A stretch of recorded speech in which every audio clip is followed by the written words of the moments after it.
পরোটা তো আমরা প্রতিদিন খাই না, অনেক দিন পর পর খাই। তাও যদি সেই পরোটাটা নরম না হয় তাহলে তো আর ভালো লাগে না। তাই জন্য আজ তোমাদের সাথে শেয়ার করতে চলে এসেছি নরম গরম গরম পরোটা। তাহলে চলো দেরি না করে শুরু করা যাক। তো প্রথমেই একটি পাত্রে নিয়ে নিচ্ছি ময়দা। এখানে আমরা ময়দা নিয়েছি দুই রকম, গমের ময়দা সাদা ময়দা মিশিয়ে নিয়েছি যাতে পরোটাটা ভালো নরম হয়। এর মধ্যে দিয়ে দিব 1 চামচ পরিমাপ লবণ,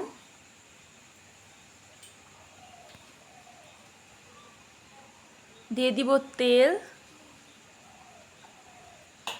তেলটা একটু বেশি ব্যবহার করছি, আনুমানিক হাফ কাপ হবে।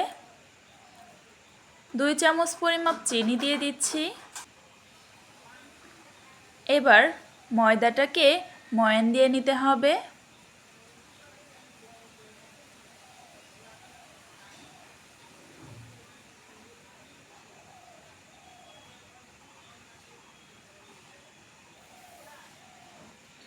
ভালো করে ময়দাটাকে মাখিয়ে নিতে হবে।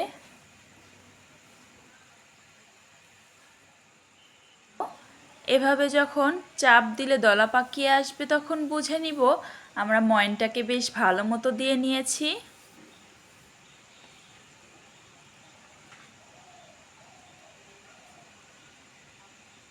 এবার এর মধ্যে রুম টেম্পারেচারে থাকা জল দিয়ে দিচ্ছি।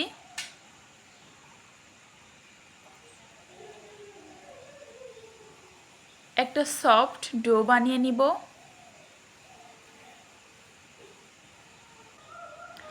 একবারে অনেক বেশি জল দিয়ে দিব না, অল্প অল্প করে জল ব্যবহার করলে ডোটা সফট হবে।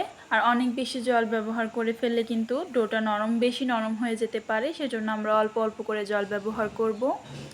আমরা 2 বার জল দিয়ে নিয়েছিলাম আর আমাদের জল লাগেনি, ভালো মতো মাখিয়ে নিয়েছি, একটা সফট ডো বানিয়ে নিয়েছি। উপরে একটু তেল মাখিয়ে ঢাকা দিয়ে রেখে দিব 30 মিনিটের জন্য। তোমাদের যদি হাতে সময় কম থাকে তাহলে 10 মিনিট ঢাকা দিয়ে রেখে দিলেই হয়ে যাবে। তবে চেষ্টা করব কিছু সময় ঢাকা দিয়ে রেখে দেওয়ার। 25 মিনিট পর আমরা ঢাকা তুলে নিচ্ছি। ডোটা অনেকটাই সফট হয়ে এসেছে, একটু মাখিয়ে নিব।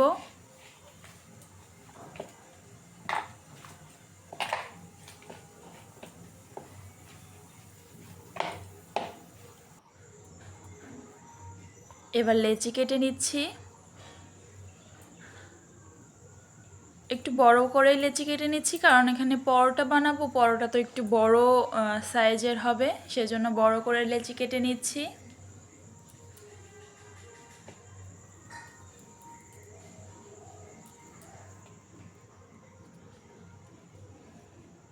আর একটা কথা বলে রাখি, আমরা এখানে শুধু সাদা ময়দাটা ব্যবহার করিনি, গমের ময়দাও ব্যবহার করেছি, সেজন্য এরকম লাল লাল হয়েছে। আর গমের ময়দা দিয়ে পরোটা বানালে পরোটা লুচি সব কিছুই নরম হয় আর অনেক সুন্দর, খেতেও মজা লাগে।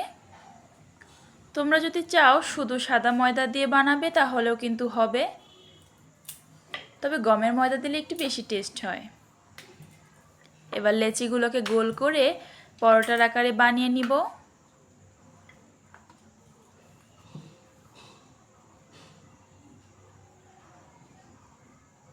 এখানে আমি পরোটা বানিয়েছি গমের ময়দা আর সাদা ময়দাটা মিশিয়ে, তারপরে কিন্তু বানিয়ে নিয়েছি, সেজন্য এরকম লাল লাল হয়েছে দেখতে।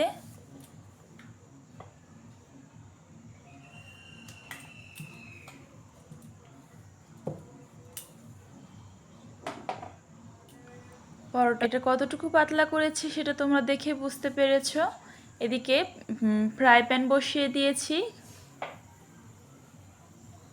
আমরা কিন্তু প্রথমে তেল ছাড়া হালকা ভেজে নিব।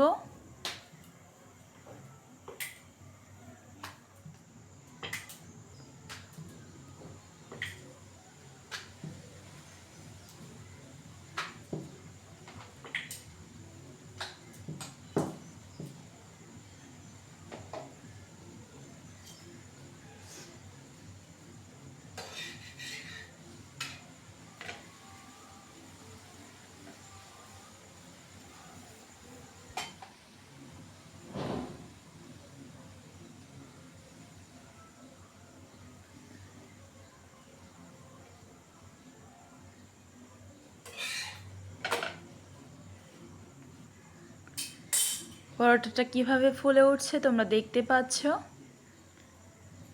আমরা পরোটাটাকে তেল ছাড়া ভালো করে ভেজে নিয়ে তারপরে কিন্তু তেল দিয়ে দিচ্ছি।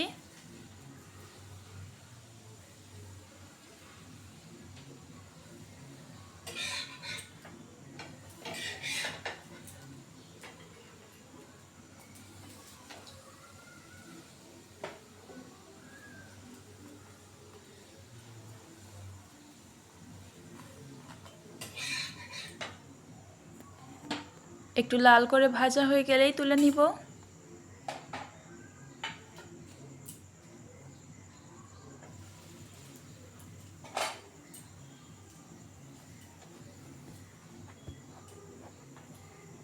একইভাবে পরোটাগুলো ভাজা হবে, অপর দিকে আমরা পরোটাগুলোকে বেলে নিব। আর প্রথমে তেল ছাড়া ভেজে একটু ফুলে উঠলে তারপরে তেল দিয়ে দিব।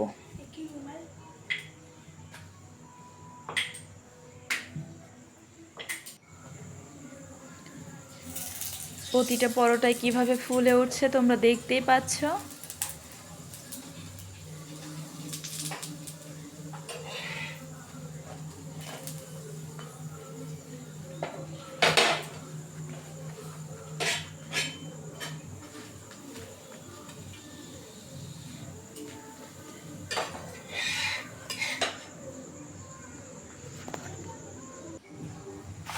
আমরা সবগুলো পরোটা একইভাবে ভেজে নিব।